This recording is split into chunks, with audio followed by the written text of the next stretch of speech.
네, 안녕하십니까 여러분, 토킹빵입니다. 자, 여러분, 오늘 조금 다른 장소에 와 있죠. 오늘은 왜 다른 장소에 와 있냐, 혼자 모텔에 와 있습니다. 여러분, 왜 혼자 모텔에 와 있냐, 지금 페이스 보면 굉장히 피곤해 쩌든 게 좀 보이실 것 같은데, 오늘 일정이 어땠냐면요, 양양에서 파주에 갔다가 파주에서 포천으로 갔다가 포천에서 지금 포항으로 내려왔습니다. 포항하니까 갑자기 생각난 건데, 제가 헌터팡 처음 할 때 사람들이 많이 물어본 게 포항 사람인가요? 그래서 헌터 포항인가요? 라고 말씀해서 개소리예요. 개 TMI. 자, 그래서 지금 그 일정을 소화를 하고 지금 와가지고 이제 모텔에서 혼자 토킹빵을 찍고 있습니다. 오늘 해볼 얘기가 뭐냐면요, 약간 조금 무거운 주제일 수도 있는데 유기동물에 대해서 조금 얘기를 해보려고 합니다. 유기동물에 대해서 어떤 얘기를 하냐면요, 사실 우리나라에 굉장히 많은 동물들이 유기가 돼요. 유기, 방생보다는 유기가 맞죠. 굉장히 많은 유기동물이 발생을 하는데, 특히 강아지가 지금 가장 심각한 유기동물이잖아요. 그렇기 때문에 이제 펫샵에서 입양하지 말고 보호소에서 입양을 하라, 뭐 이런 얘기들도 굉장히 많고요. 이 강아지 같은 경우는 저번에도 제가 상만들이 예를 들어서 좀 말씀드렸는데, 정말 손이 많이 가는 동물이 맞아요. 고양이보다 강아지가 훨씬 더 많이 가요, 손이. 왜냐면은 고양이는 단독 행동을 하기 때문에 혼자 그냥 집에 좀 두고 해도 알아서 혼자 놀고 하거든요. 물론 너무 오래 두면 당연히 안 되겠지만, 하지만 이 강아지는 항상 사랑을 갈구하는 그런 약간 은혜 같은 존재이기 때문에,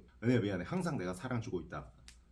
지금 얼굴 개 피곤해가지고 개 못생기게 나오네 얼굴. 오이 진짜 무섭네. 결혼해줘서 고마워. 이 강아지 같은 경우는 항상 사랑을 줘야 되는 녀석이고, 주인 바라기인 경우가 굉장히 많죠. 고양이는 뭐 오라고 해도 다 자기 밑으로 보기 때문에 개냥이 아니면 잘 안 옵니다. 근데 강아지 같은 경우는 우선 들어오면 무조건 반겨주고 그런 유전자를 가지고 있는 애들이기 때문에 항상 사랑을 줘야 되는데, 이제 결혼하고 신혼부부들도 좀 많이 파양을 하고, 그리고 키우다가 돈이 많이 들기 때문에 이 돈 때문에 파양하는 경우가 굉장히 많다고 들었거든요. 그래서 사실 고양이나 강아지나 그 외에 그 어떠한 동물을, 살아있는 생명체를 데려올 때는 내가 끝까지 책임을 지겠다라는 생각으로 데려오는 게 저는 맞다고 생각합니다. 특히 강아지, 고양이는 사람과 감정 교감을 더욱 많이 하기 때문에 파양되는 거에 있어서 정말 더욱 안타깝죠. 왜냐면 가서 우울증 걸리고 막 이러기 때문에. 하지만 반대로 제가 많이 키우고 있는 파충류나 양서류나 뭐 요런 애들 있죠. 요런 애들은 그래도 다행인 게 뭐냐면요, 기본적으로 주인을 인식을 못하기 때문에 개인 거래가 굉장히 활발하게 되고 있습니다. 왜냐면은 가가지고 환경만 맞춰주면은 먹이 주면 잘 받아먹고, 이 주인이 아니어서 우울증 걸리는 그런 파충류, 양서류 없거든요. 이 지능적으로 말이 안 된다고 하더라고요. 그래서 저는 파충류나 양서류 같은 경우는 뭐 사실 키우기가 힘들다 하면은, 저는 개인적으로 어렸을 때 많이 했기 때문에 어느 정도는 그냥 이해를 합니다. 왜? 그렇게 해서 더 좋은 주인한테 가면은 걔는 사실 우울증 이런 것도 없고 그냥 잘 적응하고 내가 키울 때보다 더 잘 살 수 있거든요. 근데 정말 이해 못하는 사례들이 있어요. 어떤 사례들이냐면, 제가 얼마 전에 그 레오파드 게코라는 도마뱀이 있는데, 이 도마뱀이 우리나라에서 굉장히 인기가 있는 종류의 도마뱀이에요. 파충류를 키워봤어? 하면은 거의 다 한 번씩은 거쳐가는 그런 종류의 도마뱀이거든요. 이 녀석이 길거리에 유기돼 있다는 제보를 받고 가가지고 실제로 봤는데, 이 녀석이 더운 나라에 사는 녀석이라서 항상 온도를 한 27도 이상으로 맞춰줘야 하는 애들이에요. 근데 한겨울에 부산 길바닥에 그냥 버려놨더라고요. 솔직히 말하면은 처음에는 저도 긴가민가 했어요. 아직도 솔직히 확신은 없는데 탈출을 했나? 이 생각도 당연히 했어요. 왜냐면 그냥 보자마자 6이라고 단정 짓는 건 사실 좀 그렇잖아요. 하지만 헌터빵 영상에서는 보자마자 6이라고 단정을 지을 수밖에 없었어요. 저도 제보를 받고 나서 사진으로만 봤을 때는 이건 솔직히 말하면은 탈출을 한 걸 수도 있다라는 생각을 했거든요. 왜냐면은 파충류나 뭐 절지류, 양서류 이런 애들 키우다 보면요, 문 살짝 열어놓으면은 얘들이 지능이 별로 없는데도 불구하고 잘 나갑니다. 왜냐면 활동성이 있기 때문에 그냥 잘 나가가지고 탈출을 해요. 저도 집에서 어렸을 때 많이 키웠다고 했잖아요. 그 키울 때 정말 많이 탈출했어요. 특히 이제 절지류 같은 경우는 탈출이 정말 많이 하는데, 제가 고등학교 2학년 때 센티패드라고 하는 지네를 데리고 왔는데, 이 지네가 영어로 센티패드입니다. 근데 자이언트 센티패드, 뭐 베트남 자이언트 센티패드 이런 게 있어요. 베트남에 사는 정말 큰 지네, 우리나라에 사는 지네 중에 가장 큰 게 왕지네라고 하거든요. 거기에 요만한데, 이 베트남 센티패드는 한 요만큼 더 커집니다. 굉장히 커지는 종류고, 이제 저같이 육식을 하는 그런 동물을 좋아하는 사람들은 굉장히 매력적이게 느낄 수 있는 종류라고 저는 생각을 해요. 저 또한 그래가지고 정말 저는 지네를 좋아했거든요. 그래서 그 지네를 데리고 왔었는데, 얘가 이틀 만에 탈출을 해버린 거예요. 어떻게 탈출했냐면은, 제가 이제 채집통에 안에 넣어놓고 젓가락으로 얘한테 먹이를 주고 나서 잠깐 누가 와가지고 띵동 소리가 나서 그 젓가락을 그냥 채집통에 꽂아놓고 손님을 맞이를 하고 다시 방으로 가는데 얘가 없어진 거예요. 젓가락을 타고 올라가서 없어진 거예요. 근데 얘네가 독이 있거든요. 그래서 정말 허무한 게 뭐냐면은, 그 녀석을 10만원? 10만원 좀 넘게 주고 데리고 왔는데 이틀 만에 없어졌어요. 그리고 못 찾았습니다. 이사할 때까지. 이사를 할 때 방을 다 뒤에 없잖아요. 안 나왔어요. 정말 신기하죠. 어디로 갔는지 아직도 모르겠거든요. 그게 고2 때니까 지금 10년이 훌쩍 넘었는데도 아직도 생사를 몰라요. 하지만 그때가 겨울이라 밖에 나갔으면 100% 죽었을 거예요. 어쨌든 이런 식으로 탈출을 많이 하기 때문에 저도 딱 그 레오파드 게코 사진을 보고 이거 탈출일 수도 있겠다라고 생각을 들었는데, 현장에 가가지고 그 제보자분을 만나서 그 레오파드 게고 상태를 딱 보자마자 야 이건 6이다 라고 생각할 수밖에 없었어요. 왜냐면은 너무 빼짝 꼬라 있어요. 보통 얘네가 탈출을 하면은 파충류를 키운 사람이 사실 많다고 하지만 주변에 솔직히 여러분들 몇 명이나 있어요. 솔직히 제가 봤을 때는 여러분들 주변에 많아야 한두 명일 거라고 생각을 합니다. 뭐 저처럼 이런 유튜버 하는 특이한 사람들 말고 그냥 일반적인 이런 파충류를 전혀 접해보지 않은 사람들 주위에서 물어보면 진짜 한두 명밖에 안 계실 거예요. 그러다 보니 집에서 탈출해서 나와온 경우는 사실 뭐 가능성이 있긴 하지만 굉장히 적습니다. 그럼 어디냐? 바로 펫샵입니다. 펫샵. 근데 펫샵 개체들은요 건강해요. 왜냐면은 얘네들 어떻게 보면 이제 펫샵이란 구조 자체가 사람들한테 분양을 함으로써 그거 이제 사업이잖아요. 상태 관리를 정말 잘하거든요. 왜냐면 딱 봤을 때 애가 통통하고 좀 건강해 보여야 분양이 가능했기 때문에 펫샵에서 탈출한 애들은 그렇게 마를 수가 없어요. 그래서 아 이거 펫샵에서 탈출한 애는 아니고 그러면 사람이 키우다가 탈출할 수도 있겠지만 사람이 키우기에는 너무 적은 환경이다. 그래서 저는 보고 사실 저도 막 엄청 바로 단정을 짓는 사람은 아닌데 아 이거는 6이구나라고 단정을 지을 수밖에 없었어요. 그것도 부산 한 역 근처에 그냥 길바닥에서 있었거든요. 그게 솔직히 말씀드려요 여러분 말이 안 되거든요. 뭐 고양이도 아니고. 그리고 심지어 여러분 부산에는 고양이가 정말 많습니다. 왜냐면 이제 항구 쪽이잖아요. 항구 쪽이기 때문에 고양이가 많아서 고양이 같은 애들이 보면은 바로 물어가요. 정말 고양이들 있잖아요. 병든 참새 같은 거 다리 막 아픈 참새들 있죠. 제가 한번 발견한 적이 있거든요.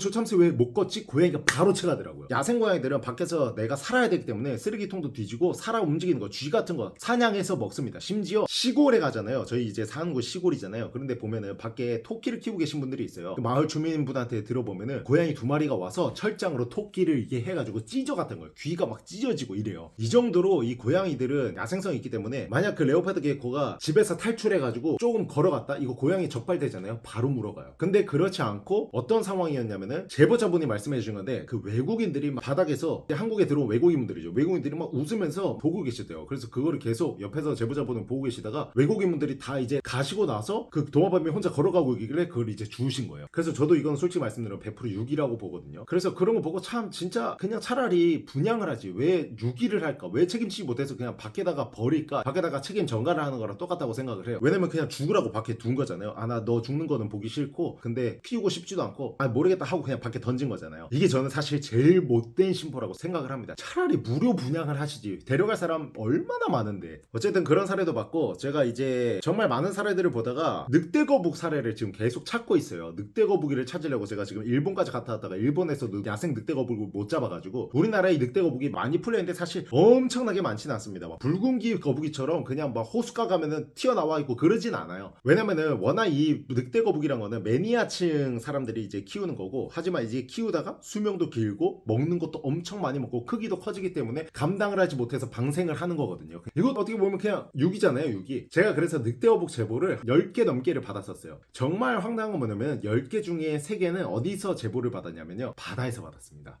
민물거북이거든요. 바다거북이가 아니에요 여러분. 민물에 사는 것과 바다에 사는 거는 정말 천지 차이입니다. 어떤 차이냐면요 우리가 지금 산소를 들이마시잖아요. 근데 그냥 우리가 CH4 메탄가스를 개처마시고 CH4 메탄가스인 거 아시죠 여러분? 제가 이렇게 생겼어도 화학과를 나와가지고 수헬리벨 다 까먹었다.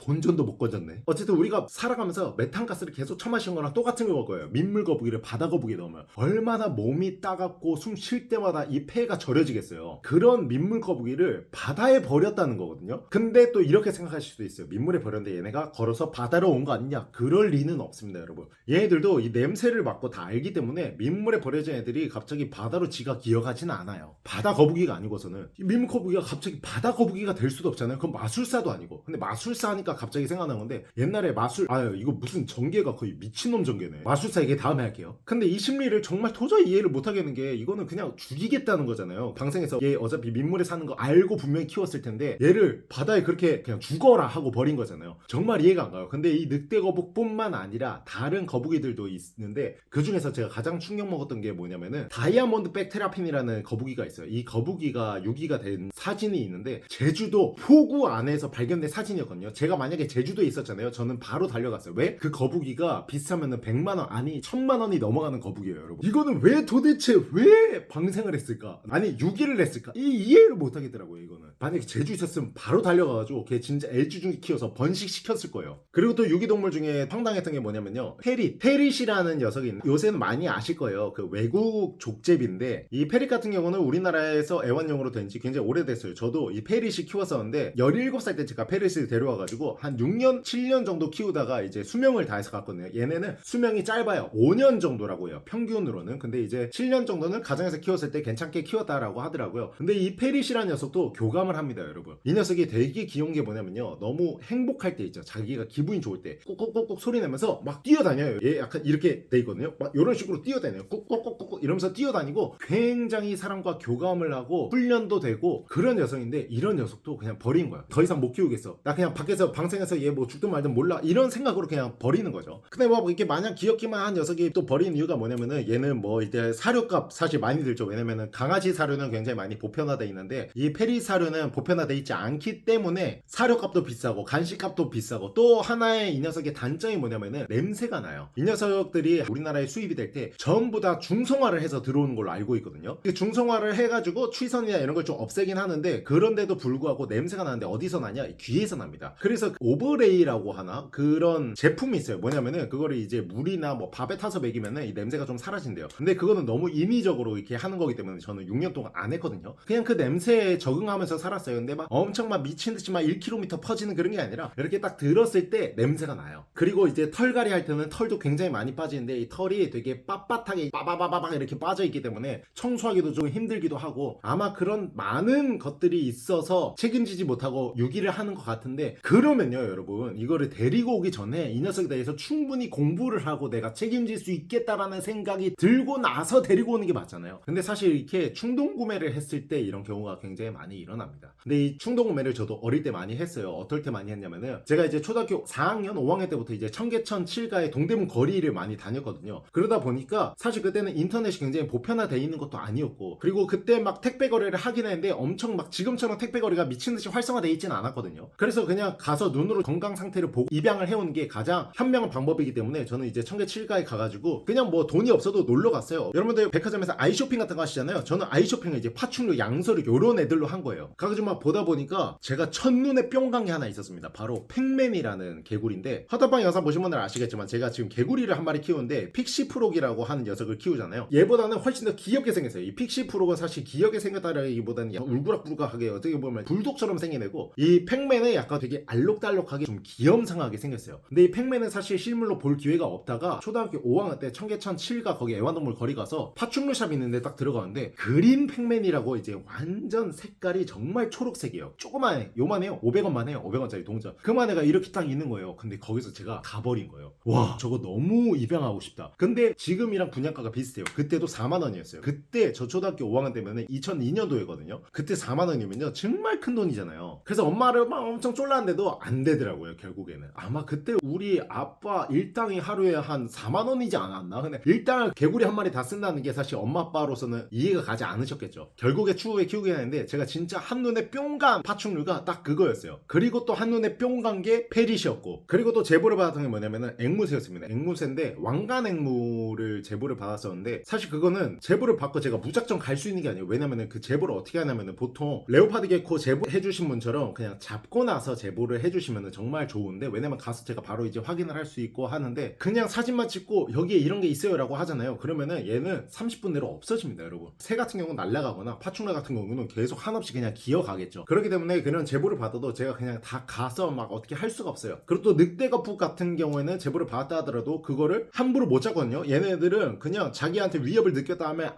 입부터 벌리고 그냥 쳐물려고 하는 생각을 가진 애예요. 그래서 함부로 이제 전문가가 아니면은 잡을 수가 없거든요. 그러다 보니까 이 늑대거북이 지금 아직도 제가 야생의 늑대거북을 보지를 못했습니다. 너무 잡아보고 싶은데 제보는 정말 많이 받았는데 제보 좀 부탁드리겠습니다. 왜냐면 이 늑대거북은 생태 교란종이기 때문에 제가 한번 먹어보고 싶거든요. 근데 사실 제일 가까운 곳에 늑대거북이 있죠. 제 방에 지금 늑대거북이를 키우고 있는데 그 녀석을 제가 컨텐츠 때문에 절대 먹을 수 없잖아요. 저는 그 늑대거북을 너무 좋아해요. 아오라고 제가 이름을 지었는데, 여만할 때 부르님이 저한테 선물로 주셔가지고 지금 이만하거든요. 이 키우는 동안 재미도 있고 정도 들고 너무 활발하고, 저 물려고 하고 막 싸놨고 저 이런 거 좋아하거든요. 나쁜 여자 좋아하는 것처럼. 은혜야 넌 진짜 나쁜 여자야 은혜야. 그래서 내가 계속 좋아하잖아.